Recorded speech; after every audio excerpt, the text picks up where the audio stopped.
Eu preciso construir uma narrativa para destruir ao inimigo. Que é vingança. Estou aqui para me vingar dessa gente. Pretendo beneficiar o filho meu, sim. Confesso publicamente que eu votei no Lula. Olá, muito boa noite para você. Eu sou Madeleine Lasco. Começa agora mais uma edição do Papo Antagonista ao vivo na TV BMC e no canal do portal Antagonista no YouTube. Hoje é 17 de fevereiro de 2026, terça-feira gorda de carnaval.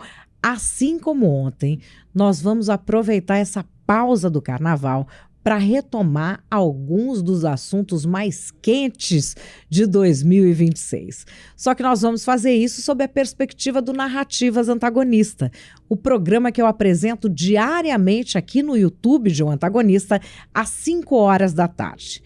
Para você que não conhece, o Narrativas Antagonista tem um formato diferente, geralmente apreciado por quem quer se aprofundar nos conteúdos. Primeiro, eu te trago os fatos. Depois a minha opinião. Mas antes de opinar, eu te digo uma coisa que você só vê aqui no Antagonista. Qual é a narrativa da esquerda e qual é a narrativa da direita. Cada dia com um fato diferente. O primeiro assunto do dia é Malafaia versus Damares. Treta evangélica sobre o Banco Master.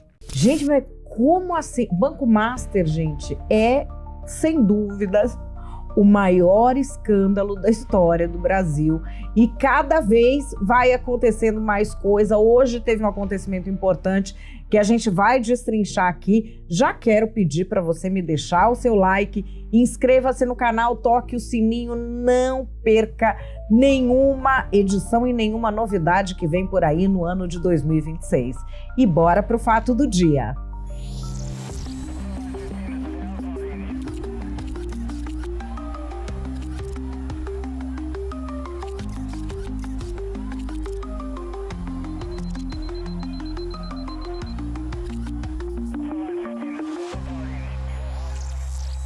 Fato do dia, Malafaia versus Damares, treta evangélica sobre o Banco Master.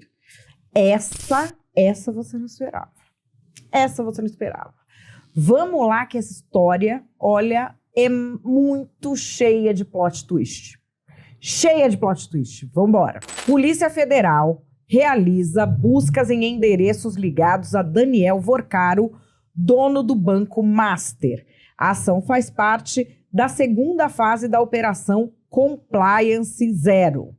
São cumpridos 42 mandados de busca e apreensão, além de medidas de sequestro e bloqueio de bens em valores que superam 5,7 bilhões de reais. Um dos presos foi um pastor, que é cunhado do Daniel Vorcaro, CEO do Banco Master. Para quem não sabe da história, o CEO do Banco Master começou a sua vida como apresentador de TV gospel, ligado a uma igreja muito poderosa no Brasil, que é a Igreja Batista da Lagoinha. E ele é cunhado desse pastor que foi preso ontem. O pastor preso é o Fabiano Zettel, e essa prisão é algo que a gente já falou aqui no Antagonista em outros programas.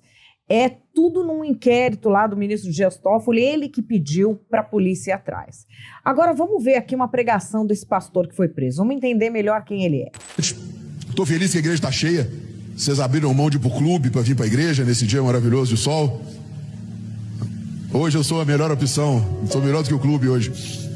Nós estávamos falando semanas atrás, mas não interessa o que nós estávamos falando, porque eu vou ter que dar uma recapitulada, porque hoje especificamente nós vamos precisar entender um pouquinho a respeito da visão dos outros evangelhos, para a gente falar de um sinal, talvez o mais importante dos sinais do evangelho de João. Então nós estávamos falando lá atrás, e se você não se lembra, não se preocupe, eu vou repetir tudo. Nós estávamos falando que nós temos 4 evangelhos nas Escrituras. O que é a Igreja Batista da Lagoinha? Se você é evangélico, você sabe Eu não preciso te explicar. Se você não é evangélico, como no Brasil a gente tem preconceito com o mundo evangélico, você não conhece uma das instituições mais lendárias da religiosidade brasileira. Essa Igreja Batista da Lagoinha, ela foi fundada no ano de 57 pelo pastor José Rego do Nascimento, lá em Belo Horizonte.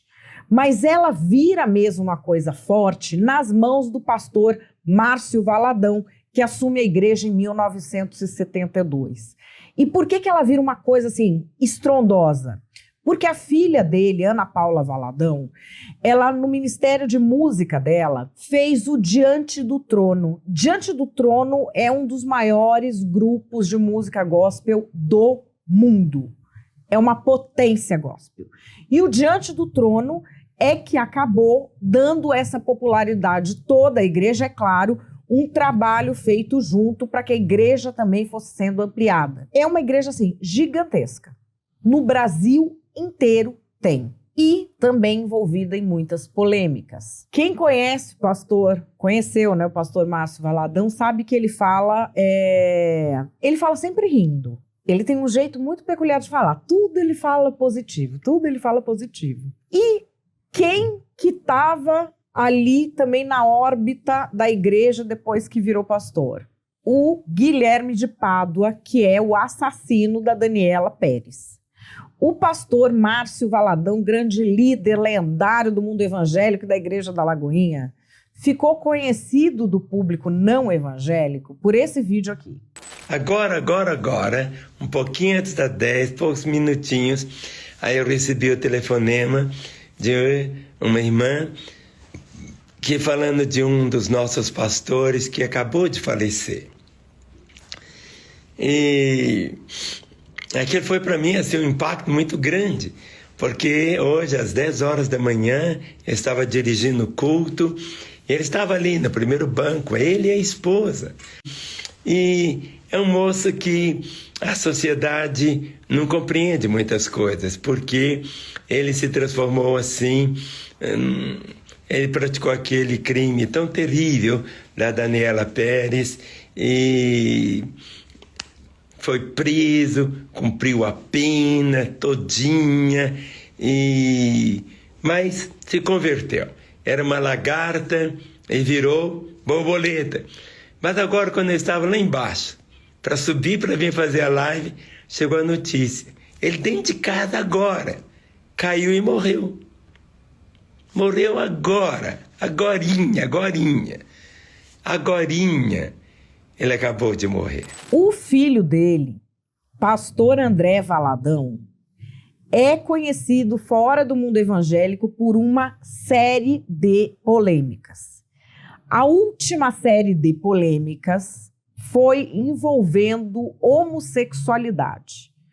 Ele falou algo que foi considerado homofóbico e daí aconteceu isso aqui nas páginas de fofoca. Para de se fazer de doido, você pode fingir que é mentira, você pode fazer que não aconteceu, pode fingir que não lembra de mim, mas eu não tenho orgulho disso, a gente já ficou um dia, se tem um arrependimento que eu tenho na minha vida é disso, mas para de se fazer de doido. Bom, o pastor nega. E nega também outros boatos, enfim. Mas ele admitiu uma coisa. Vamos ver. O pastor André Valadão admite ter consumido pornografia enquanto estava dentro da igreja. Após ter sido acusado de se envolver com uma travesti, o pastor apareceu em um vídeo confessando que tinha acesso à pornografia durante sua adolescência. Ele cantava, tocava e evangelizava as pessoas, mas quando estava sozinho, a pornografia estava presente com ele. Durante a pregação, ele admite que por conta disso, ele não casou virgem, como mandam os princípios bíblicos. É polêmica que não acaba mais. Quem saiu em defesa do pastor André Valadão? Nicolas Ferreira. Eu nasci para poder ver comunista ensinar cristão a como ler a Bíblia. Gente que nunca abriu um versículo, pessoas que não têm comunhão, intimidade nenhuma com Deus. Tive que ouvir aqui um pastor da Shopee e a sua igreja invisível dizer que o pastor André Valadão queria matar homossexuais. Para de inventar isso, pelo contrário. Sabe quem matava homossexuais, ô pastor da Shopee? O Fidel Castro, que falou para a Folha de São Paulo que matava e perseguia homossexuais em Cuba. Estão querendo dizer que uma ministração tirada aí completamente um trecho fora de contexto, dizer que o pastor queria matar homossexuais. Espera aí, vocês estão querendo dizer isso como se vocês fossem os defensores, os amorosos da democracia. Tomem vergonha na cara. Vocês mataram os nossos irmãos, vocês mataram os cristãos. Holodomor comunista, lá na Ucrânia, o seu partido ostenta uma foice de martelo, e agora quer colocar como se nós cristãos estivéssemos incitando ódio.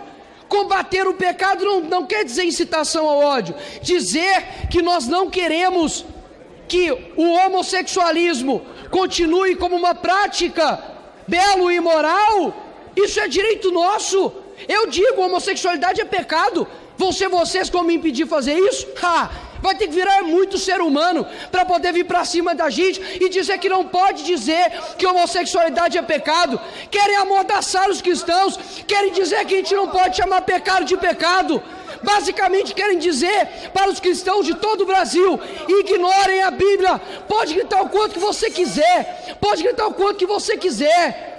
Não vão calar os cristãos, não vão taxar pastor André Valadão de homofóbico, de transfóbico, nada disso. O que vocês querem fazer é amordaçar os cristãos. Hoje vocês iriam, não adianta gritar não, não adianta gritar. Hoje, se pudesse, vocês amordaçariam os cristãos, colocariam os cristãos na cadeia, porque não aguentam ouvir o contraditório. Toma vergonha.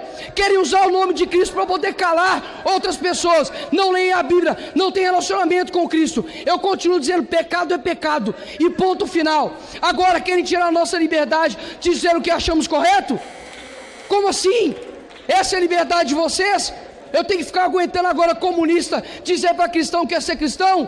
Enquanto nós estivermos de pé, não tem ninguém que cale nós, nem mesmo o inferno vai calar a gente.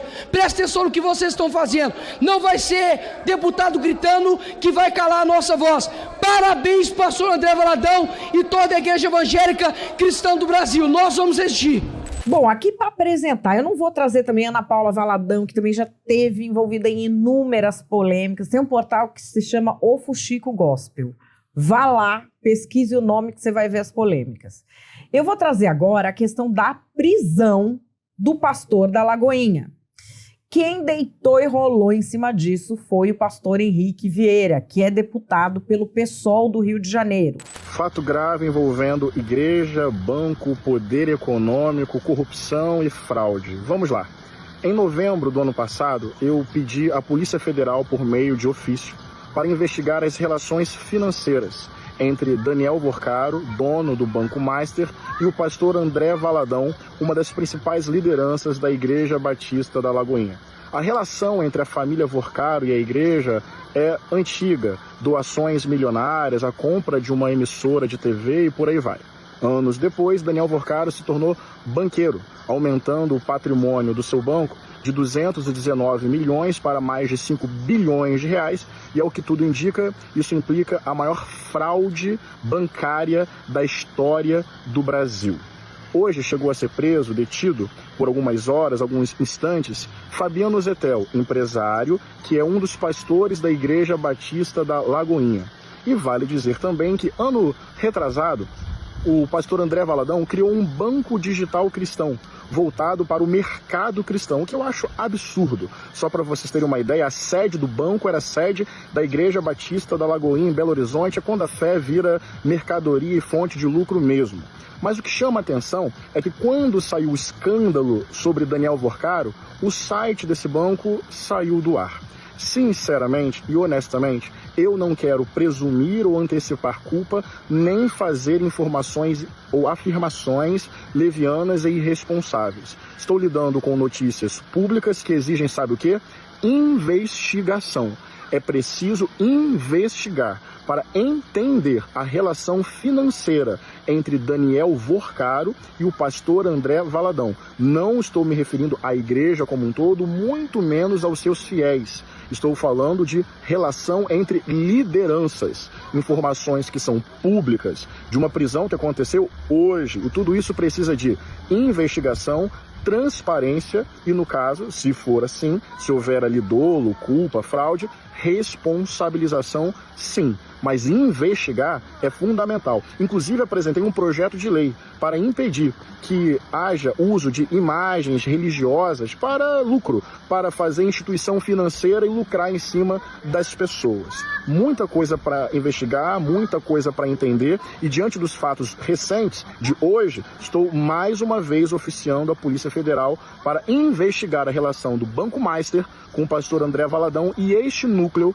da Igreja da Lagoinha. Investigar é necessário. Firme, atento e fraterno abraço. Quem mais foi da Lagoinha? Esse que a gente acabou de ver não é de outra igreja que não tem nada a ver, ele tá lá batendo na Lagoinha, já tem uma rivalidade, tá? Prévia. Quem fez muito sucesso na Lagoinha, muito, mas muito, foi a atual senadora Damares Alves.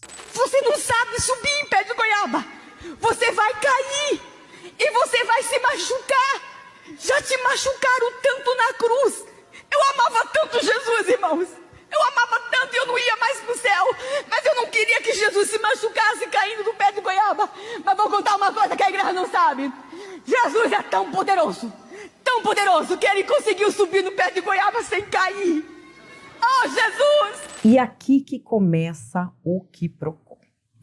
A Damares Alves foi ao SBT News e falou de igreja e de Banco Master e de CPMI do INSS de um jeito que tem feito o pessoal comentar em BH que agora a Lagoinha vai transbordar. Vamos ver. Estão, e o tempo todo, e com os argumentos assim muito, vamos evitar danos. Por exemplo, eu vou falar algo aqui que me machuca muito. Nós estamos identificando igrejas nos esquemas de fraudes aos aposentados. Aí quando se fala de um grande pastor, vem a comunidade. Não falem, não digam, não investigam, porque os fiéis vão ficar muito tristes. Então, essa CPMI do INSS está chegando em lugares que a gente jamais imaginava. Grandes igrejas no Brasil estão sendo apontadas na CPMI do INSS. E isso me machuca muito, Basília, me machuca muito. E agora, quem mais se incomodou com esse vídeo dela? Silas Malafaia. Vamos ver. Povo abençoado do Brasil, esse vídeo é um desafio à senadora Damares Alves. Ela abriu a boca dizendo que grandes pastores e grandes igrejas estão envolvidos na fraude da questão dos aposentados do INSS. Vamos ouvir a fala dela para que não haja nenhum julgamento errado ou precipitado? Então, vamos à fala dela e depois vem meu desafio. Vamos lá. Pessoas também estão fazendo lobby em cima da CPMI do INSS para impedir a investigação?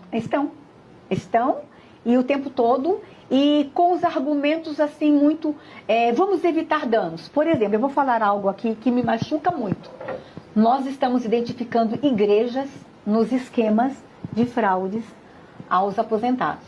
Aí quando se fala de um grande pastor, vem a comunidade. Não falem, não digam, não investigam, porque os fiéis vão ficar muito tristes.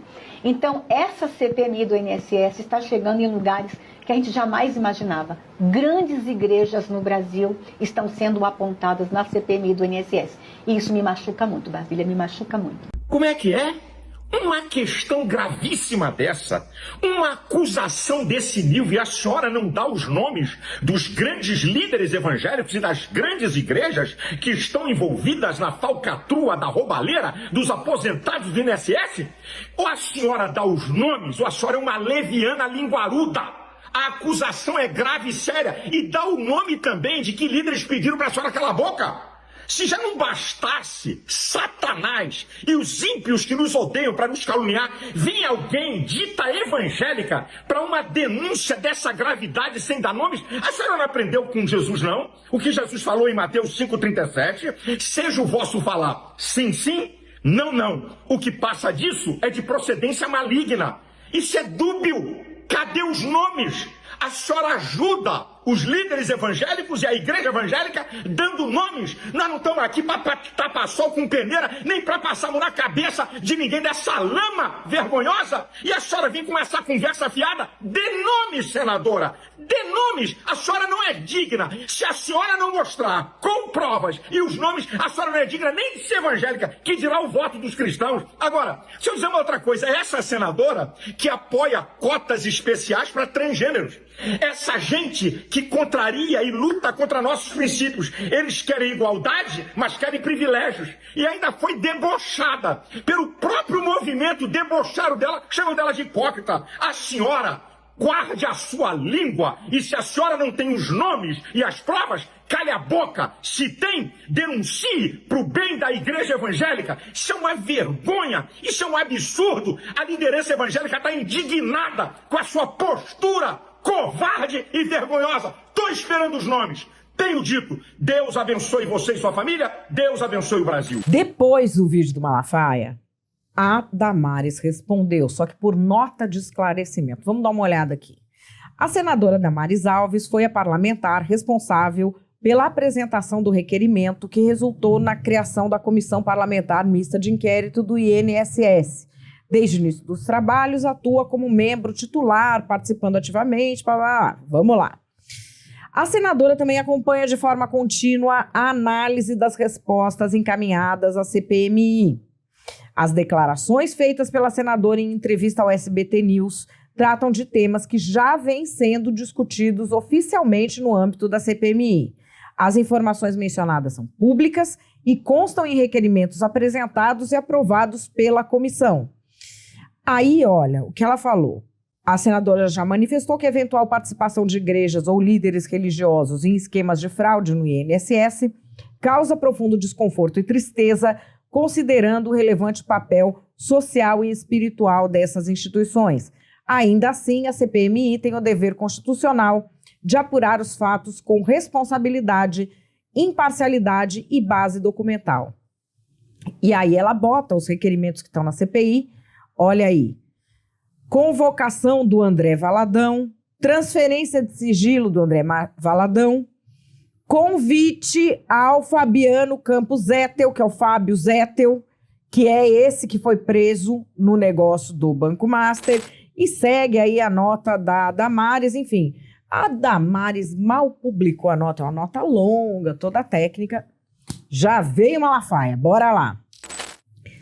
A senadora Damares se contradiz em nota publicada há 1 hora. Depois que coloquei um post dizendo que ia questionar a senadora por acusações infundadas contra líderes renomados e grandes igrejas, ao não citar nenhum nome em entrevista, ela publica uma nota que tem o nome de um grande líder e nenhum nome de grande igreja. Todos os outros nomes citados não representam grandes igrejas e não são líderes renomados. A acusação que ela fez usou o plural e o nome do líder mencionado já tinha saído na imprensa. Aí, caixa alta. Sua acusação foi leviana e denigre de maneira geral a igreja evangélica. Aí ele aconselha a verem o vídeo que ele postou. O vídeo que ele postou é esse vídeo que você já viu. Então nós vamos ver de novo, já que ele aconselhou. Não, tô brincando. Eu não vou fazer isso com vocês, não. Tô brincando. O que eu trouxe aqui para a gente fechar essa história? Quem pode fazer um relato desse de uma forma imparcial? É claro, o Fuxico Gospel. Vamos ver a publicação do site O Fuxico Gospel sobre isso. Fabiano Zettel foi preso, empresário e pastor multimilionário com estreitas ligações à Igreja Lagoinha e também Bola de Neve. A prisão acontece no contexto de investigação do Banco Master, controlado por Vorcaro, que é cunhado de Zettel. Nessa fase da operação, há relatos de tentativa de evasão e a apreensão de muito dinheiro em espécie, que pode passar de 300 mil reais. A imprensa já documentou que a família de Vorcaro tem estreitas ligações com a Igreja Lagoinha desde os anos 90. A relação da família Vorcaro com a Igreja Lagoinha compreende doações, proximidade com a liderança e patrocínio em momentos iniciais da igreja. Desse mesmo ecossistema financeiro surge o Banco Clava Forte, de André Valadão. Curiosamente, o site do Banco Clava Forte saiu do ar assim que a investigação do Banco Master veio a público, mais ou menos ali 21 de novembro do ano passado. Coincidência? O Clava Forte entrou na mira da CPI do INSS, que investiga débitos indevidos de aposentados. No passado, André Valadão precisava de ajuda para comprar um carro. Hoje o cenário é outro. Jatinho particular, mansões, artigos de luxo, tudo em nome da fé e do cristianismo raiz. Não é mesmo? Ele, que sempre ficou famoso por apontar quem não era crente não, curiosamente sumiu. Nenhum post sobre o caso, nenhuma declaração pública, um silêncio absoluto. Não é crente não, hein? Quem sempre apontou quem não era crente não, sumiu, curiosamente, quando escândalos envolvem a própria rede. Jesus nos alertou sobre falsos mestres, sobre transformar o templo em mercado, em comércio. Aliás, foi o momento que ele ficou furioso. Certamente a culpa não é só do líder, mas do povo, que busca um Deus da prosperidade, que busca um Deus do conforto, o Deus da área VIP. Na Bíblia, arrependimento não é discursinho ou carregar a Bíblia debaixo do braço. É restituição. Zaqueu devolveu tudo, devolveu até 4 vezes mais, e sem ninguém pedir para ele. Vamos ver qual será a postura desses líderes. E aí, gente, o que é que vocês acham disso tudo? Muita calma, que antes de você achar e antes de eu achar, a gente vai para as narrativas.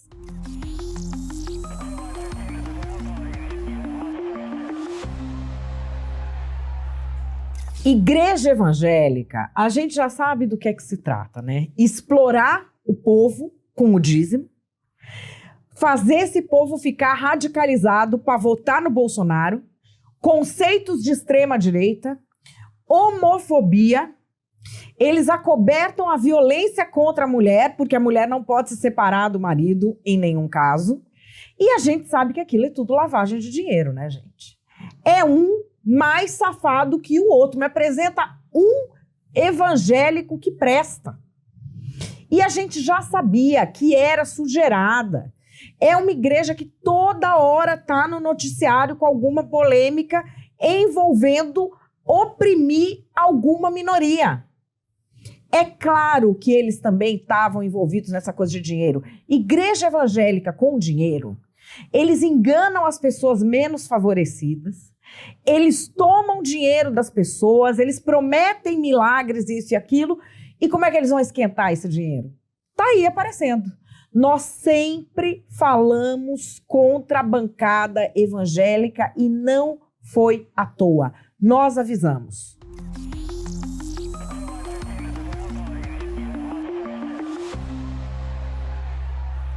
Agora, o Toffoli, que está fazendo a lambança toda do Banco Master, escondendo tudo, pede para ir para cima da igreja evangélica. Vocês acham que essas diligências são para quê? Elas são para esclarecer tudo ou elas são para cobertar tudo? Agora querem dizer que a direita, que os bolsonaristas estão envolvidos, sendo que nunca nenhum bolsonarista esteve envolvido em esquema de corrupção. A gente sabe do preconceito dessa esquerda nojenta contra o mundo evangélico, a cristofobia que eles têm. Não é à toa que colocam um pastor da igreja da Damares nisso. Não é à toa. E é para acobertar, sim. Onde é que já se viu o ministro do Supremo mandar a Polícia Federal prender uma pessoa? É claro que eles estão fazendo isso para tentar fazer sigilo de tudo. O mesmo ministro que voou de avião, junto com o advogado do Banco Master, agora vocês vão me dizer que está investigando a sério?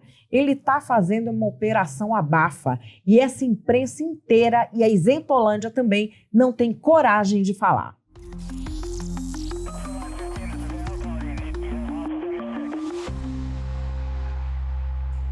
E qual é a minha opinião? A minha opinião é que o Banco Master é um escândalo que vai ter tentáculos chegando em lugares que a gente nunca imaginou. Eu já disse isso aqui no Narrativas Antagonistas, eu já disse no Papo Antagonista várias vezes. Esse escândalo é o maior escândalo da história do Brasil. É que a gente está anestesiado já. É um atrás do outro, cada hora é um escândalo, é um país de muita corrupção, mas esse escândalo, a gente olhando o desespero das autoridades para abafar, para pôr para baixo do tapete, para manter esse Vorcaro quietinho lá no canto dele sem abrir a boca, tá aparecendo gente muito poderosa. No meio empresarial, já apareceu também um empresário lendário, mas muito grande, muito maior do que esse Vorcaro, que é o Nelson Tanuri, que é muito conhecido no mercado, envolvido em várias operações gigantescas. Enfim, ele é uma pessoa muito poderosa do mercado e é a primeira tão poderosa do mercado que aparece nisso. A gente viu aparecerem políticos, a gente viu aparecerem pessoas do poder judiciário, mulheres de ministros, advogados famosos, ex-presidente da República, ex-ministro da Justiça. Veja bem no entorno ali. A gente tem parentes de Dias Toffoli, Alexandre de Moraes, a gente tem o ex-ministro Ricardo Lewandowski presidindo o Conselho do Banco, o ex-presidente Michel Temer fazendo um serviço de mediação para o banco. É um mais poderoso que o outro. No mercado, as pessoas meio que estranhavam, porque esse Vorcaro não é um cara tão antigo assim. A gente viu que tinha muito poder, tinha muito dinheiro, ok. Mas não é um cara assim, um empresário lendário. Apareceu um agora, que é o Nelson Tanuri. Mas o que ninguém esperava é que ia aparecer também igreja. E agora, ninguém sabe para onde vai parar isso tudo. Porque é o seguinte, igreja, ela não paga imposto. E quando não paga imposto, você tem menos controle sobre a circulação de dinheiro. Eu não vou entrar aqui na discussão de que igreja tem de pagar imposto, porque tem uma ignorantada no Brasil que acha que nos países desenvolvidos é assim. Então eu não vou nem entrar no debate, tá? Esse vamos deixar pendurado, talvez façam outras narrativas para mostrar que você tem ouvido muita mentira sobre isso ao longo dos anos. E aí, o que é que você achou? Vamos partir para o segundo assunto? Bandidolatria. Impunidade virou uma licença para matar? Eu vou trazer para vocês uma reflexão sobre 2 casos que tomaram um noticiário policial e que me fazem pensar como é que essas pessoas estavam soltas. São 2 casos muito específicos, de gente muito cruel, e que eu convido você a raciocinar comigo. Se de repente o tratamento que eles recebem do sistema de justiça, na cabeça torpe deles, significa uma licença para matar. Antes da gente entrar nessa reflexão, eu já te convido a se inscrever no canal. Se já está inscrito, toca o sininho para receber as notificações, porque vem muita novidade no Antagonista nesse ano de 2026. Bora pro fato do dia.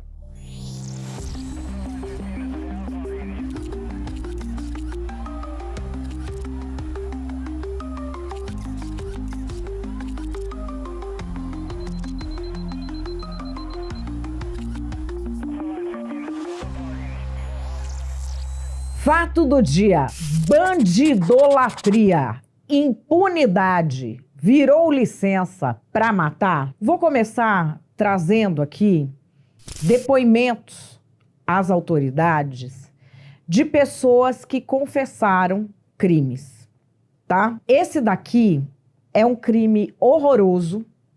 Ele cometeu violência sexual contra a enteada de 14 anos e depois deu um fim à vida dela. Vamos ver o depoimento que esse cidadão deu à polícia. O senhor foi preso onde? Fui preso, não sei, numa rua lá pra baixo, eu não conheço muito aqui. Era próximo do apartamento onde o senhor deu o mata-leão na jovem Esther ou era longe? Não era tão longe não, dava pra ir andando. Quando a polícia lhe prendeu, a polícia militar, o senhor estava na posse de droga? Não. O senhor tinha com o senhor na sua roupa ou na sua mochila? Não. O senhor está arrependido de ter cometido esse crime? O senhor tinha interesse em ter relação com a jovem Esther? Nenhuma. Pode olhar tudo na minha filha. Pode olhar tudo. Não tinha nenhum interesse. Bom, esse cidadão, 5 dias antes do crime, tinha cometido outro crime, que é roubar um carro e fugir da polícia militar. Foi capturado em mata fechada após buscas intensas. Mas aí acabou solto. Não é só isso. Ele tinha 2 condenações por violência. Uma contra uma criança de 11 anos no ano de 2019.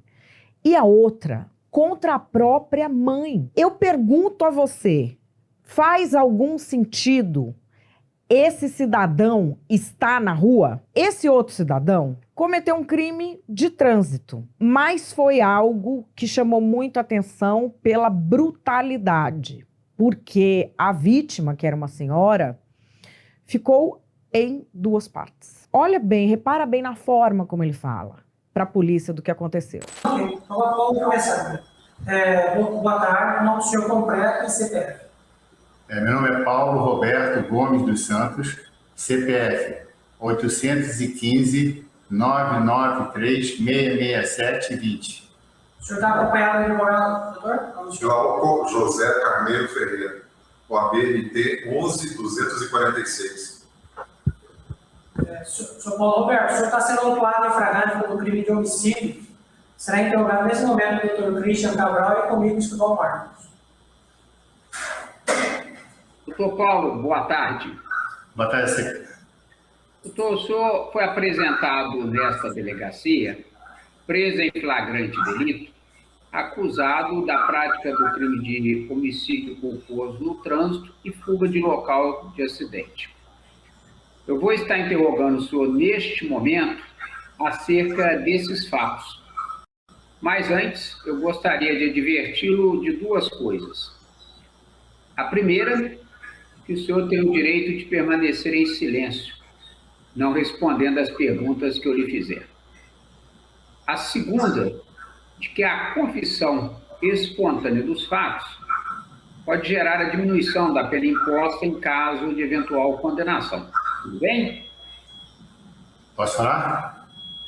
Eu vou fazer as perguntas, o senhor vai falando e no final eu abro para o senhor poder fazer as considerações que o senhor achar pertinente, tá? Sim, senhor. Senhor Paulo, o senhor na manhã de hoje, mais precisamente por volta de 9h50, estava conduzindo o veículo Fiat Toro de cor branca, no modelo 2024, pela Avenida da FEB, no sentido Cuiabá-Várzea Grande, quando nas imediações do bairro Ponte Nova, mais precisamente próximo ao estabelecimento comercial Ariel Veículos, teria atropelado uma senhora de idade que estaria fazendo a travessia da via, partindo da calçada com destino ao Canteiro Central? Não. O senhor não atropelou? Não. O corpo dela que acertou meu carro do lado. Ela, na visão do senhor, ela que atropelou o senhor, então? Não, ela bateu no meu carro pelo lado do motorista. Ela veio daqui, tá, a história foi bem clara assim. Eu estava vindo sentido Cuiabá, Várzea Grande, aí eu cheguei, estava desde cedo com cabeça péssima, dor de cabeça difícil, e aí eu cheguei e deu vontade de vomitar, eu abri uns 200 metros, eu abri o carro, abri a janela do carro, e aí vomitei, e aí eu vi que passou um vulto. Bom, isso ocorreu em Mato Grosso, onde esse cidadão, que é um advogado, estava morando. Ele começa sua carreira criminal no Rio de Janeiro. Em 1990, ele era policial civil e matou o delegado Eduardo da Rocha Coelho com um tiro na nuca. 1990 faz muito tempo. Ele mudou para o Mato Grosso. Em 2004, matou a própria companheira, estudante de enfermagem Rosimeire Maria da Silva, de 25 anos. Ela foi atraída para uma emboscada, asfixiada e morta num quarto de hotel. Depois teve os dedos arrancados e a cabeça separada do corpo. Foi jogada em um rio e jamais encontrada. Eu te pergunto, faz algum sentido essa pessoa estar solta? Faz algum sentido na sua cabeça? Desculpa até, eu perco um pouco quando eu falo desses casos. Esses são dois desse mês aqui, desse ano de 2026, que mal acaba de começar. E aí eu vou te trazer uma outra reflexão de como a banalização dessas brutalidades torna outras coisas normais na cabeça da população. Veja o depoimento dessa mãe aqui. Ele estava fazendo dano a pena, meu filho só estava com uma 12 e ele era usuário, ele fumava as drogas dele, tá entendendo? Uma espingarda calibre 12? Eu não sei porque ele estava com aquilo, eu não sabia que ele estava com aquilo.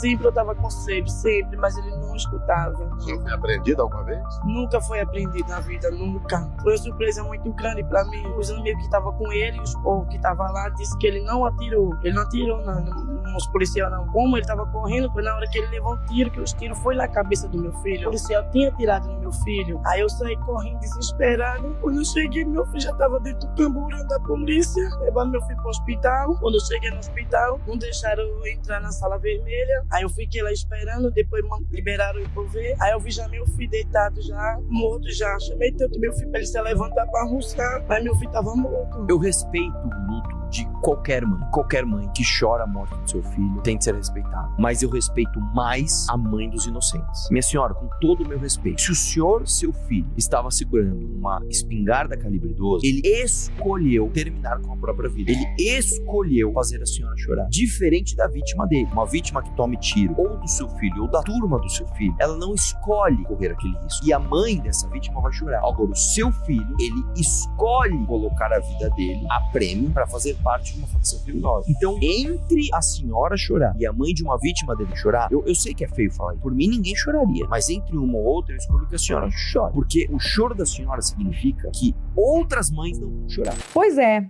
o filho tava só com uma calibre 12. Normal. Vem que não é assim que ela fala pesarosa ou estarrecida. Ok. E não tô colocando a culpa nessa senhora, porque eu tô colocando ela aqui como ilustração de algo que muita gente fala. O que ela fala, muita gente fala. E aí eu vou trazer aqui o Rodrigo Pimentel, policial de lá do Rio de Janeiro, para falar de algo que é dolorido. Para que o país não seja tomado pelo crime organizado, o cidadão de bem tem de observar com disciplina se não está sendo contaminado. Como assim? Contaminado culturalmente e fazendo sem saber coisas que acabam ajudando o crime organizado.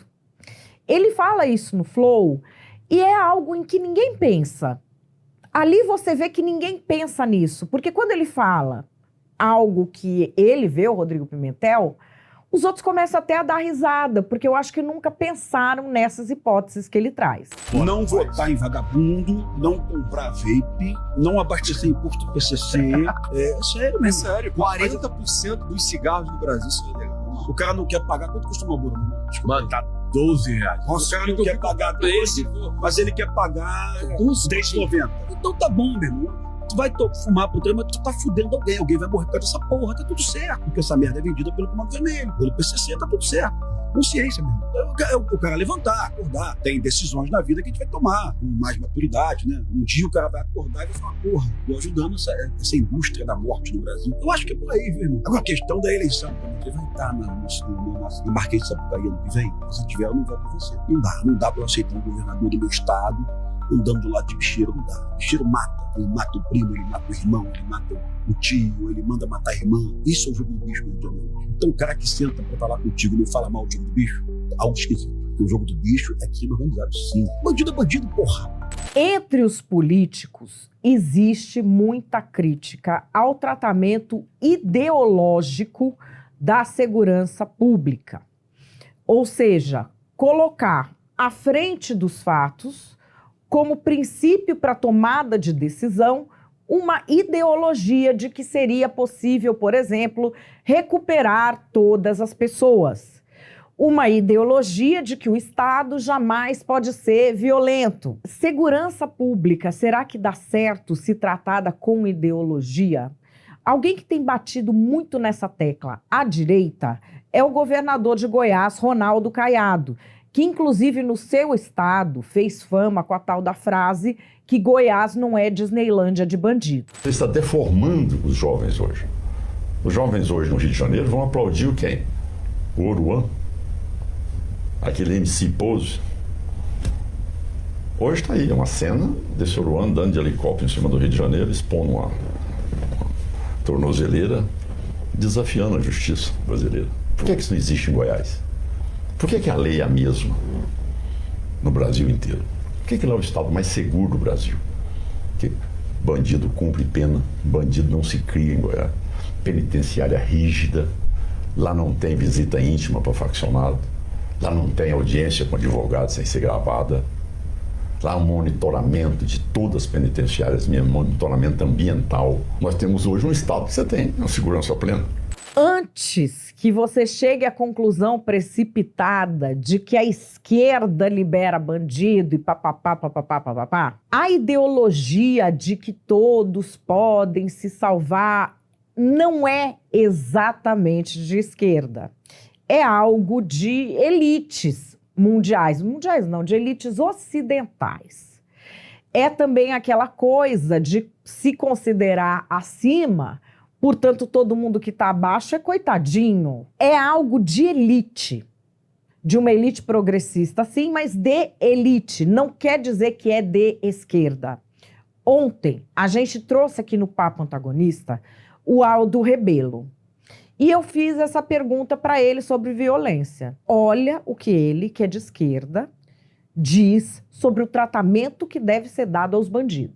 Olá, pessoal do meio-dia, aqui no Antagonista. Ontem à noite, no Papo Antagonista, nós recebemos Aldo Rebelo, ex-ministro da Defesa e pré-candidato à presidência da República. Aldo é um homem de esquerda, mas surpreende quando fala sobre segurança pública e violência policial. Eu sempre acreditei que a violência do Estado deve ser monopólio, que você não pode permitir que grupos privados, principalmente criminosos, sejam também portadores do direito à violência. Sou defensor da reação brutal do Estado contra a violência criminal. Você não pode tratar... E tem muita gente que não dá para recuperar. E aí, para a gente terminar, eu te trago aqui um raciocínio do Rodrigo Pimentel sobre ideologias e segurança pública. Eu escutei uma frase que eu gostei muito de um amigo juiz do Espírito Santo, Eduardo Lemos. Ele disse: segurança pública não é ideologia, segurança pública é o direito de você voltar vivo para casa todos os dias. Já que não tem ideologia, eu vou me permitir falar de um governo do PT, do estado do Piauí. Nós estamos hoje com uma janela no Brasil bem interessante. A saída de Lewandowski é uma janela para recriação do Ministério da Segurança Pública, abrir a pasta da Justiça em duas pastas distintas e colocar uma pessoa técnica, sem ideologia, para conduzir o tema que vai definir as próximas eleições do Brasil, que é a segurança pública. Aliás, o tema onde o governo do PT é mais mal avaliado. Mas existe um caso à parte, que é o Piauí. Piauí é governado pelo PT, o governador Raul Fonteles assumiu em 2023. O Piauí, em 2010, era o segundo estado menos violento do Brasil, com a segunda menor taxa de assassinatos do país, era um oásis de segurança pública em 2010. Depois da gestão do ex-governador Wellington Dias, de 2015 a 2022, a violência explode no Piauí. Em 2023, um secretário de Segurança Pública novo, chamado Francisco Lucas Veloso, indicado pela Raul Fonteles, implementa uma série de ações. E hoje o Piauí continua com números que não são bons, tá? Mas as quedas são muito expressivas. Uma redução de latrocínio em torno de 41%, né? Redução do roubo de furto em torno de 35%, redução também de letalidade policial, também implementação de muita inovação. O Piauí foi pioneiro, a Polícia Civil, na recuperação de celulares, 14 mil celulares recuperados. Certamente é o estado do PT com a melhor direção da segurança pública no país. Um bom exemplo do Piauí pode ser copiado a nível federal, mas tem uma questão importantíssima a ser dita. O Piauí não rezava na cartilha do ministro Ricardo Lewandowski. O Piauí criou pelo menos 2.000 vagas do sistema penitenciário. Em 2021, o Piauí tinha 5.800 presos. Hoje o Piauí tem 9.000 presos. E o governador do estado está criando mais 2.000 vagas. Ou seja, no Piauí a polícia está prendendo muito mais, está muito mais repressivo. E a gente lembra que o ministro Ricardo Lewandowski é pelo desencarceramento. O ministro Lewandowski é o pai da audiência de custódia. e também operou politicamente pela manutenção das saidinhas. O que o Piauí está fazendo é retirar bandido de circulação e colocar onde ele deve estar, na cadeia. E está dando resultado. Então, o Piauí é um excelente exemplo e tomara que o Lula considere isso para buscar um ministro da Segurança Pública, né? O exemplo do Piauí, tá vendo? Nada de político, é um bom exemplo a ser seguido pelo Brasil. Você concorda com o Rodrigo Pimentel? O que você acha de tudo isso que eu trouxe aqui? Você entende que aqueles 2 cidadãos do início do vídeo estivessem soltos para ceifar a vida de mais alguém? Calma, essa eu sei que tá todo mundo querendo opinar, inclusive eu, mas antes de eu opinar, bora para as narrativas.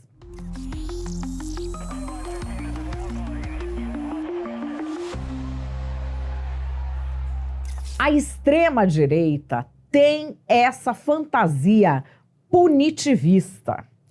O que eles querem, na verdade, é matar o povo preto, pobre e favelado.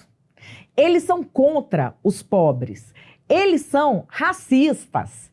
É por isso que eles ficam toda hora com essa fantasia que a polícia tem que espancar, tem que arrebentar. Quem não se lembra do bolsonarismo trazendo a história do CPF cancelado, celebrando quando a polícia cometia o crime de tirar a vida de um cidadão. Ah, mas é porque ele é bandido. Não tem pena de morte no Brasil para a polícia sair matando. Nós temos uma polícia que é uma das que mais mata no mundo. A gente não pode ter orgulho disso. E é o seguinte, se esculachar as pessoas, violar direitos humanos e polícia assassina resolvessem o problema do crime, o Brasil já teria resolvido. O que resolve é ressocialização, é recuperação e respeito aos direitos humanos.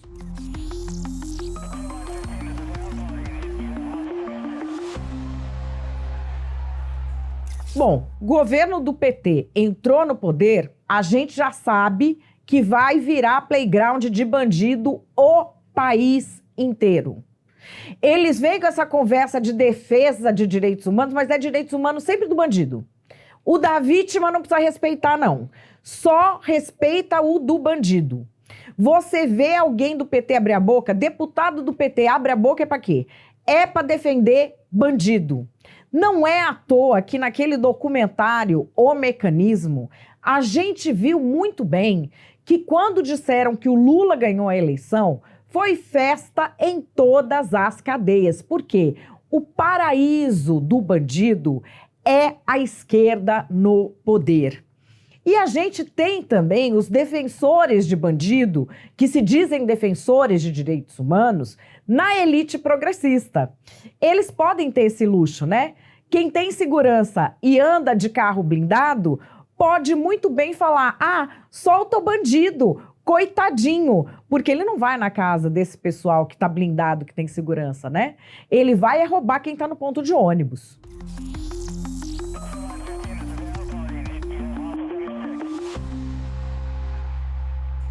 E qual é a minha opinião?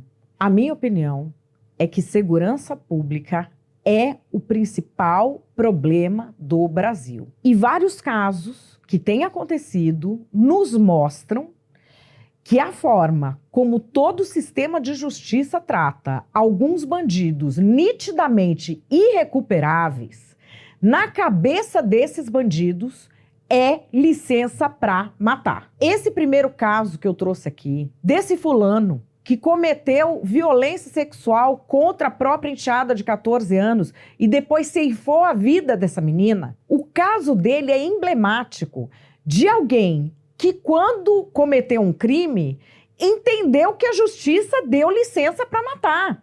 E é por isso que ele saiu matando. É por isso que ele saiu cometendo violência sexual. Porque nessa cabeça torpe, ele entende dessa forma assim. Cabeça torpe que eu tô dizendo é uma coisa assim, aberrante. É um sujeito que tinha cometido primeiro a violência sexual contra a própria mãe. Contra a mãe. Soltaram. Quem faz isso? Me diga. Quem faz isso? Comete violência sexual contra a própria mãe. Vocês acham que uma pessoa que tem uma mente assim pode ser recuperada? Não tem como.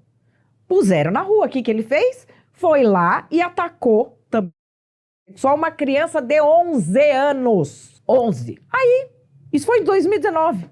Puseram na rua. Puseram na rua. Ele não entendeu que ele pode cometer violência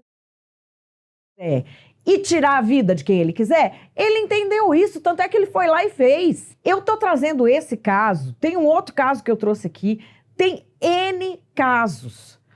A segurança pública foi tratada como se fosse assim, uma grande fantasia, que todos são recuperáveis, que a cadeia vai ressocializar o indivíduo.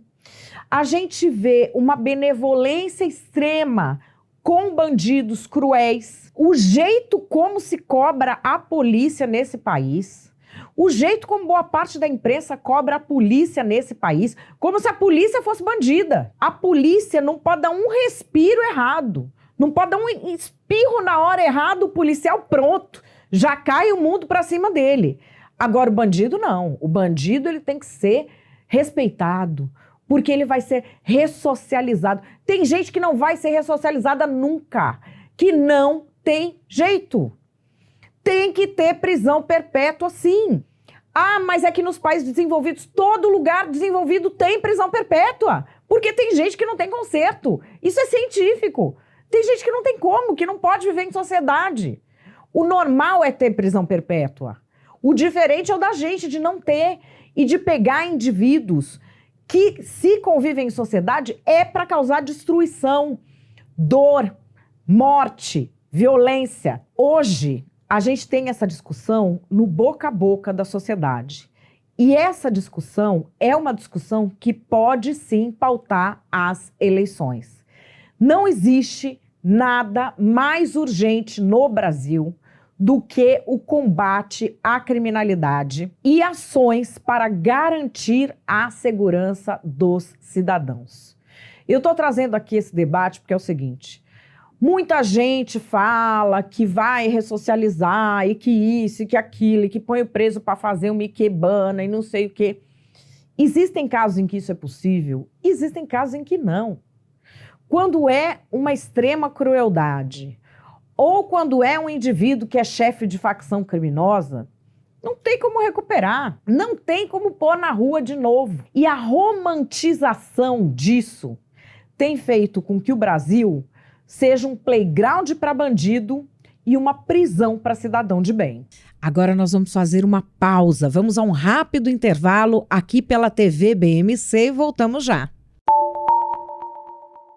Para você que nos acompanha no YouTube, deixe seu like, ative o sininho para se inscrever no canal e diga aqui nos comentários a sua opinião sobre cada um dos temas que nós trouxemos no dia de hoje. Estamos de volta com o Papo Antagonista, um programa do portal Antagonista, também na TV BMC. E vamos ao terceiro assunto dessa edição especial do Papo Antagonista: crianças na internet, Felca e a revolta do Roblox. Talvez você, pessoa adulta, tenha visto isso e acha isso aí é uma bobagem, é uma frivolidade, é uma coisa de internet.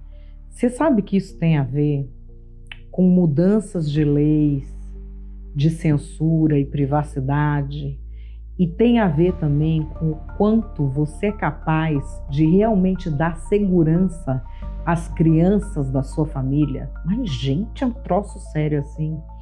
É sério assim. E eu vou te mostrar. E o que o Felca tem a ver com isso? Na verdade, o Felca não tem nada a ver com a história, tá? Isso aí é coisa das crianças. Oi? Vocês vão ver. Esse de hoje tá desafiador. Por isso já deixa aqui o seu like. Se inscreve no canal se ainda não tá inscrito. Olha, vai lá, porque vai ter muita coisa legal nesse ano de 2026. Se você já tá inscrito no nosso canal, dá uma olhada se você tocou o sininho, porque o sininho é que garante que você receba todas as novidades. Bora pro fato do dia.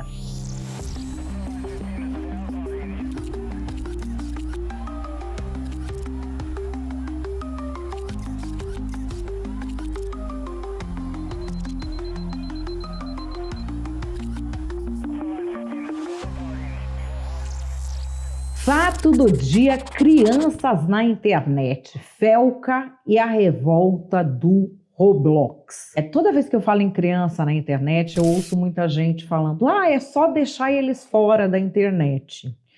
Esse é o melhor jeito de você se iludir que está em segurança e colocar as crianças em risco. É o melhor jeito de terceirizar responsabilidades e ter um conforto mental.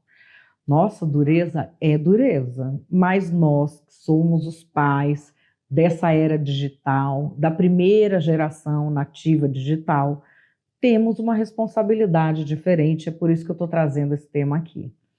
O que é o Roblox? Nós estamos falando Felca e a revolta do Roblox na internet. O que é o Roblox? Eu perguntei para alguns amigos adultos o que é o Roblox, e eles achavam que era um jogo. E muitos achavam até que era um jogo de blocos, tipo um Tetris. O Roblox não é um jogo. Oi, mas tem o jogo, meu filho joga Roblox. Pois é, o jogo é uma parte. É uma plataforma de código aberto que é utilizada para N coisas. Inclusive, aulas de programação são muito comuns no Roblox. O professor utiliza o Roblox para dar aulas de programação. Dá para você fazer muita coisa. Quanto à experiência de usuário das crianças, eu vou te trazer aqui o Fernando Lino, que é especialista da internet, na segurança das crianças. Ele vai te mostrar mais ou menos como é a experiência de uma criança que nunca entrou no Roblox. Primeiro dia jogando o jogo mais popular entre as crianças na internet nesse momento não começou bem. Eu não imaginava que eu iria presenciar ao vivo o que eu vi aqui. Eu sou Fernando Lino, especialista em segurança digital para famílias, e se você quiser acompanhar essa série é só me seguir por aqui. Eu decidi começar uma conta do zero no Roblox, porém dessa vez eu fiz como a maioria das crianças fazem, não informei a data de nascimento real. Sim, a maioria das crianças não dizem que são crianças das plataformas, e eu já vou te provar isso daqui a pouco. O primeiro jogo que a plataforma me sugeriu foi algo mais infantil, uma disputa de brain rot meio sem sentido. Depois eu notei que tinha uma sugestão lá no cantinho, um tal de hangout do banheiro, que era basicamente uma simulação de balada, só que com várias crianças jogando. Depois eu passei pelo Clube do Diabo, consegui entrar em um bar, beber, sair dirigindo até atirando. Logo após isso eu entrei em um jogo onde o jogador, no caso uma criança, precisava escolher uma preferência sexual e conversar com adultos desconhecidos sobre isso. Bem bizarro. Mas foi quando eu ia indo embora, eu presenciei algo muito assustador. Um homem adulto conversando com um menino, fazendo essas perguntas aqui. Dá uma olhada. Minha mãe foi trabalhar. Mas como que é o nome da tua mãe? Renata. Renata? Certo. Tu sabe onde tu mora? Na casa de chaveiro. Ele não sabe a rua. Meu pai trabalha. Será que ele sabe a cidade? Teu celular, ele tem um número, tu consegue ligar pra alguém? E simplesmente assim, o menino tava compartilhando o seu endereço, o nome da sua mãe, a profissão dela e até o celular dela para completos desconhecidos dentro de um jogo. Muitas dessas experiências que eu mencionei deveriam ser restritas a maiores de 17 anos. Porém, todas as vezes que eu entro nesses espaços, eu me deparo com crianças. O que me deixa triste é saber que existem sim maneiras de configurar o Roblox para tornar ele mais seguro e evitar ao máximo esse tipo de jogos e experiências. Mas muitos pais não têm conhecimento ou simplesmente não se importam. Então, se você é pai ou mãe e quer saber como configurar o Roblox da maneira correta, comenta aqui embaixo proteger que eu vou liberar um guia sobre como fazer isso. Se você acha essa mensagem importante, por favor, compartilhe com outros pais e mães. Bom, você viu aí a experiência. Para você ter uma ideia de como isso se expande, existem igrejas reais evangélicas que fazem cultos no Roblox. Oi? Sim, pastores reais de igrejas reais que já têm cultos no Roblox. Tem várias no Brasil, esse aqui é um dos exemplos. A Bíblia diz que você chega ao céu confiando em Jesus, arrependendo-se de seus pecados e entregue sua vida a Jesus Cristo. No momento em que fizer isso, ele perdoará todos os seus pecados, ok? Ele te concederá o dom da vida eterna. A Bíblia diz que o céu é um presente. Muitos pensam que o céu é recompensa para os bons, mas isso não é verdade. O céu não é uma recompensa, é um presente de Deus gratuito. Se nos arrependermos, acreditarmos e confiamos nele, isso faz sentido, amém? Peço que realmente ponderem sobre isso. Imagine se tivesse todo o dinheiro do mundo. Você se formou nas melhores universidades. Você viaja pelo mundo, tem os carros mais caros, rápidos e grandiosos. Você tem as maiores mansões. Se você não tem Jesus Cristo, nada disso importa, pois quando esta vida acabar, deixaremos tudo para trás, não podemos levar nada disso conosco. Jesus perguntou que adianta a um homem ganhar o mundo inteiro e perder a própria alma. Não perca sua alma. Eu te dei a resposta hoje. Pensem no que eu disse. Somos todos pecadores, cometemos maldade contra Deus, mas Deus nos ama e se escolhermos arrepender e entregar nossas vidas a Jesus, Ele nos dará o dom da vida eterna, não é uma recompensa.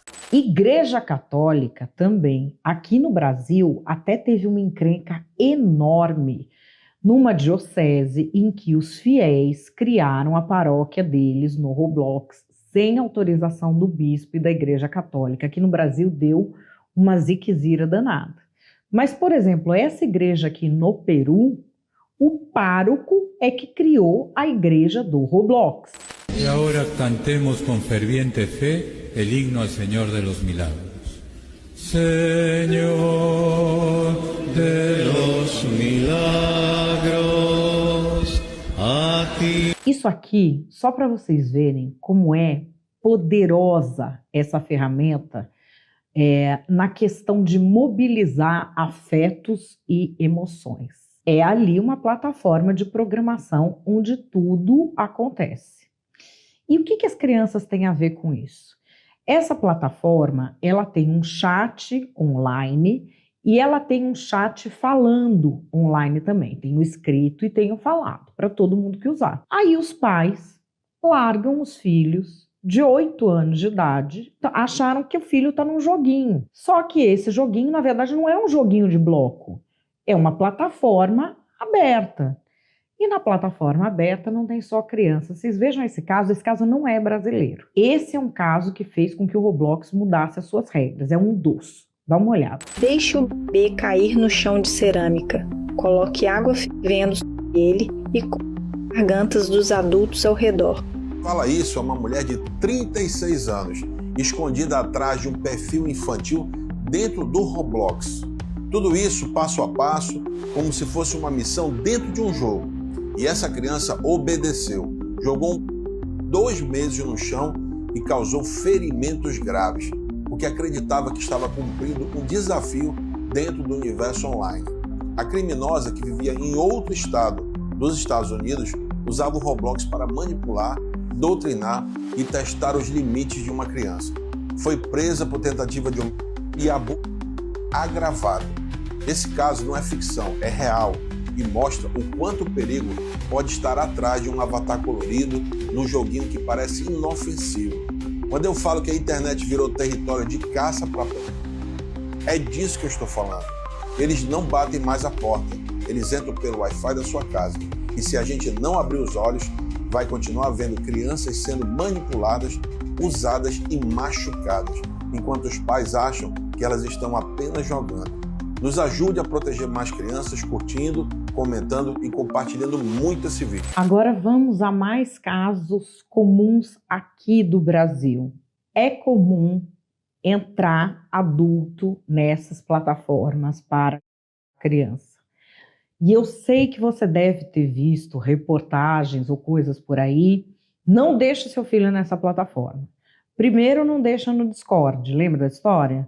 Agora não deixa no Roblox. Não é efetivo. O efetivo é o seu filho saber que onde quer que ele vá, ele pode encontrar algo desse tipo aqui. Mesmo você sabendo que é criança, você manda mensagem? Sim. E aí? Aí eu converso. Tô conversando, vejo se é uma pessoa que é interessante. Tá. Aí se for, se não for, eu não peço, não falo nada. Não pede o quê? Não entendi. Foto. Foto do quê? Não entendi. Pode falar. Foto do corpo. Mesmo sendo criança, que parte do corpo? E você manda a sua também? Se eles pedem, sim. Só se ele pede? Só se eles pedem. Esse indivíduo aqui foi preso no Mato Grosso sendo acusado de menores em um jogo chamado Free Fire na internet. E aqui ele explica um pouquinho sobre a estratégia que ele utilizava para listar menores. Eu sou Fernando Lino, especialista em segurança digital para famílias, e eu quero te ensinar como proteger os seus filhos online. É só me seguir. Menino ou menina? Menino. Sempre menina. Você ensina ouvir a videochamada? Teve uma vez que sim. Só que, como eu falei, no começo, isso tudo começou só como para ensinar mesmo.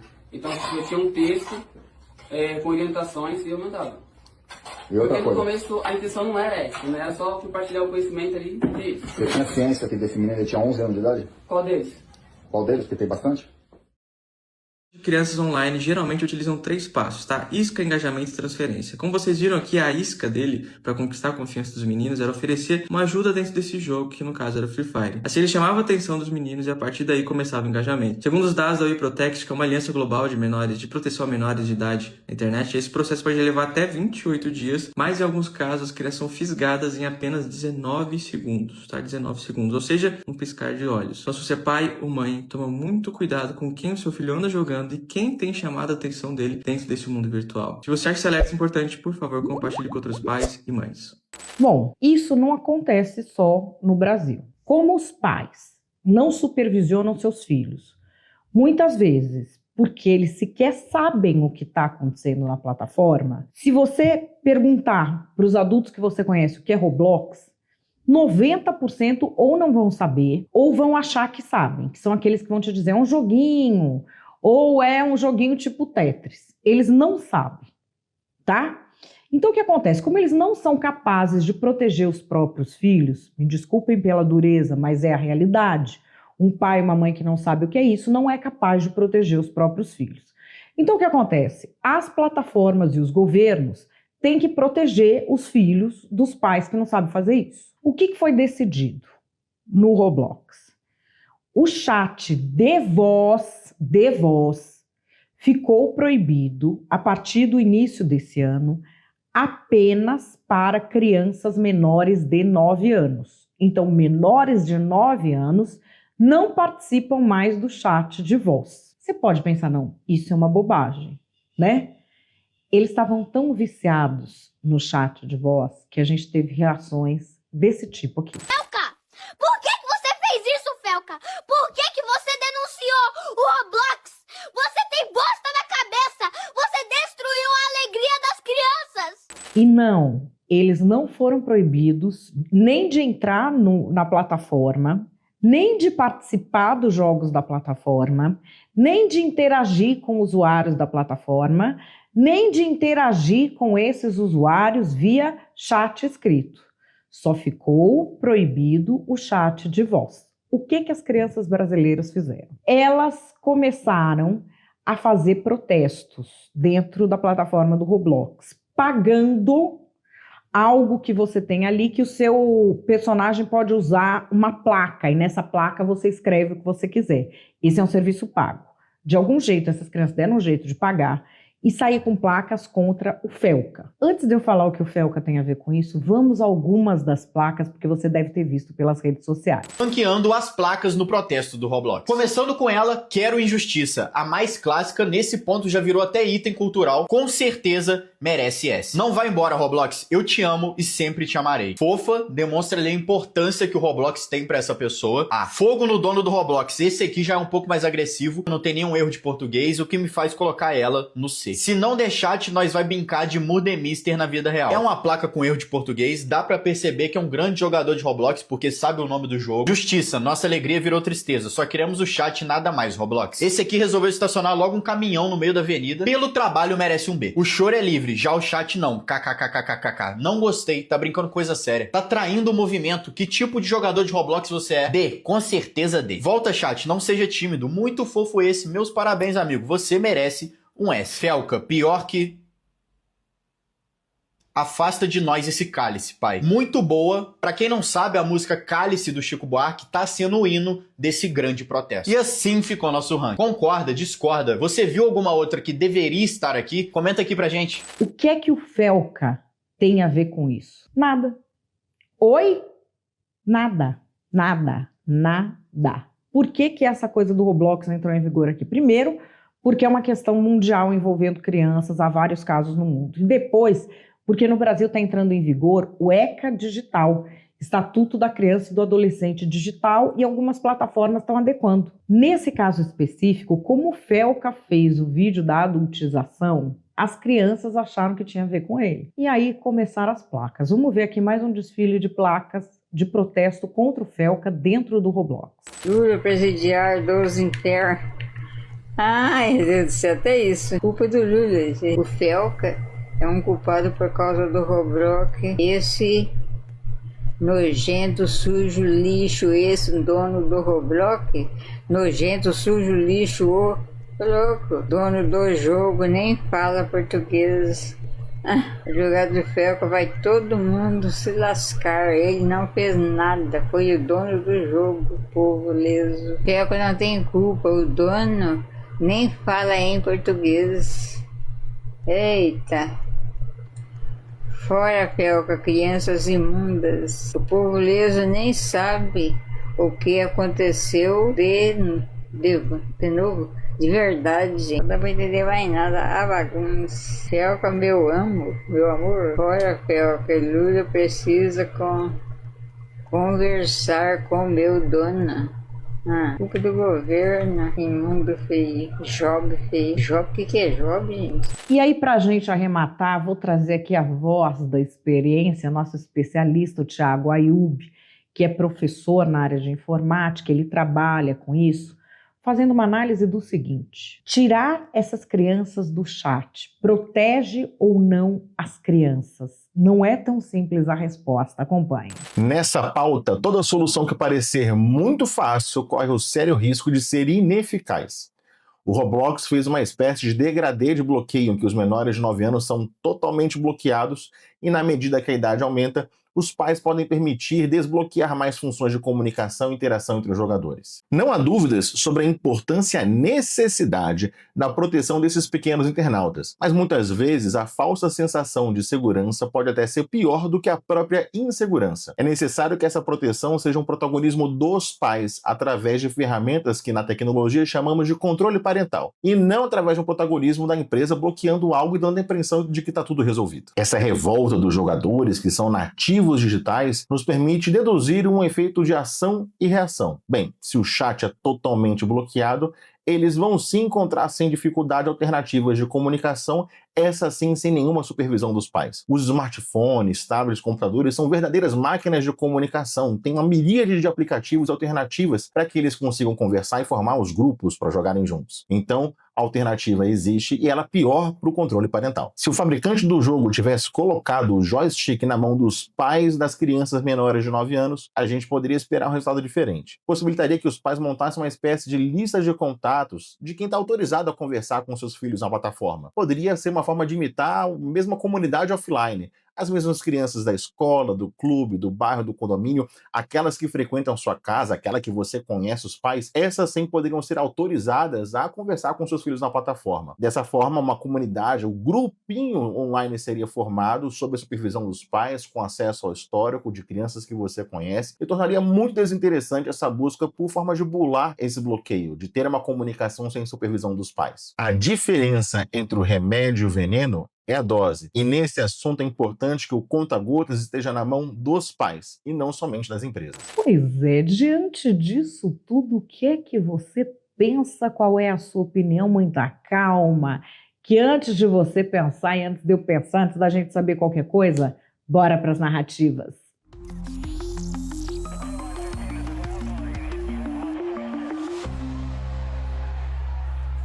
Está certíssimo o Felca ao apoiar a regulamentação da internet.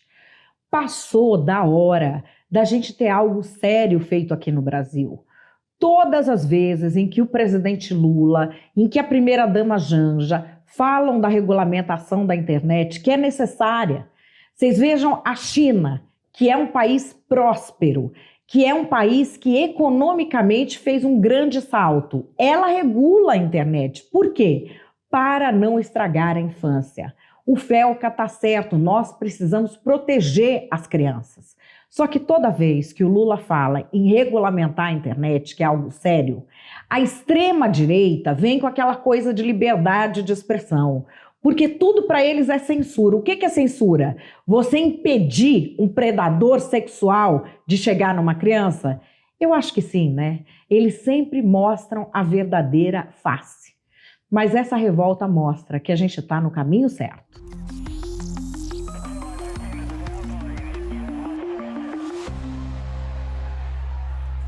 Agora o que restou é a criança protestar, né? Porque a criança não pode ser presa, que nem os heróis do 8 de janeiro, que ninguém mais nesse país pode falar nada.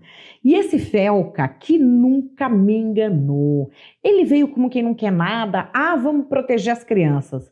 Na hora, eu avisei que era censura. Eles falam sempre que é para proteger as crianças, mas é para censurar.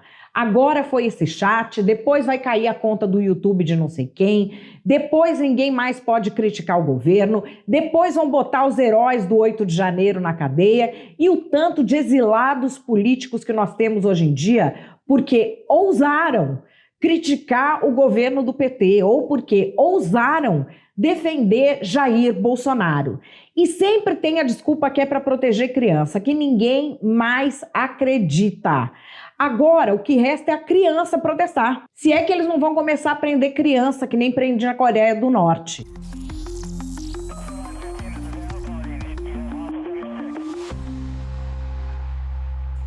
E qual é a minha opinião? A minha opinião é que nós não estamos diante de um caso de internet, de proibição, disso, daquilo. Nós estamos diante de um caso que mostra algo importantíssimo na nossa sociedade. Nós temos uma geração de pais que são incapazes de proteger os próprios filhos porque não compreendem o universo digital. E eu não estou falando de entender de cada coisa que surge, porque primeiro é o Discord, agora é o Roblox, amanhã vai ser outro, depois de amanhã vai ser outro, depois vai ser outro, depois vai ser outro. E por que os pais não entendem os filhos? Não é porque eles não se atualizam tecnologicamente. É porque eles se negam a entender de gente. Como se negam a entender de gente? Primeiro eles têm de entender eles mesmos. Um pai e uma mãe que estão ali, em corrente de WhatsApp, defendendo o político, xingando os outros, repassando coisa, arrumando briga na família. Eles não compreendem o papel emocional e psicológico dessa muleta. Eles não compreendem o impacto das vivências no mundo digital no cérebro deles e na emoção deles. Eu conheço pessoas que juram por Deus que são militantes de uma causa. Eu milito nisso. Eu sou de direita. Eu sou de esquerda. E além da palavra e da dopamina que ela tem naqueles grupos, ou que ele tem naqueles grupos, o que é que essa pessoa faz de militância? Nada, nada. É um adulto capaz de se envolver num mundo de ilusão em que se ilude sobre si mesmo. Quanta gente você conhece que está perdida lá em grupo de WhatsApp, acreditando ser um super militante e não está olhando para a própria vida, não está lavando a louça que está na própria pia, não está conseguindo dar conta das coisas que precisa fazer e, em vez de olhar para si, pega aí como subterfúgio emocional ou como fuga um grupo desses. É muito dolorido, às vezes, olhar para a bagunça emocional dentro da gente, dentro da nossa casa, da nossa família. Então, esse pessoal pega a fuga, que é tipo, não, eu não estou podendo olhar para isso agora porque eu virei um super militante. Quantos adultos a gente tem assim? Esses adultos são capazes de proteger os próprios filhos? Não. Os adultos que acham que encontraram o grande amor da vida deles pela internet, estão lá passando quantias de dinheiro, são capazes de proteger os próprios filhos? Não, porque é dolorido demais para eles entender o impacto que o mundo digital tem sobre o cérebro e sobre a psique. Outros que são incapazes de defender os próprios filhos são esses que estão ouvindo agora e falando, isso é coisa de internet, gente burra, comigo nunca vai acontecer. Eu sei muito bem que coisa de internet é internet, vida real é vida real. Esses não são capazes de proteger os próprios filhos, por quê? Porque para os filhos não existe a divisão entre vida real e internet. Ele nunca entrou na internet e ele nunca sairá da internet, porque a geração deles é digital. Quando ele nasceu já estava todo mundo online. Quando a gente era analógico ainda, os pais preparavam seus filhos para sair na rua. Eu fui preparada, acho que você também foi. Não peça informações para estranhos, não diga que em escola você estuda, não diga para onde você está indo, não mostra dinheiro. Se você chega num lugar que você não sabe direito para onde ir, entra num comércio e pergunta para a pessoa do comércio. Não pergunta na rua, não entra no carro de ninguém, não aceita convite de estranhos.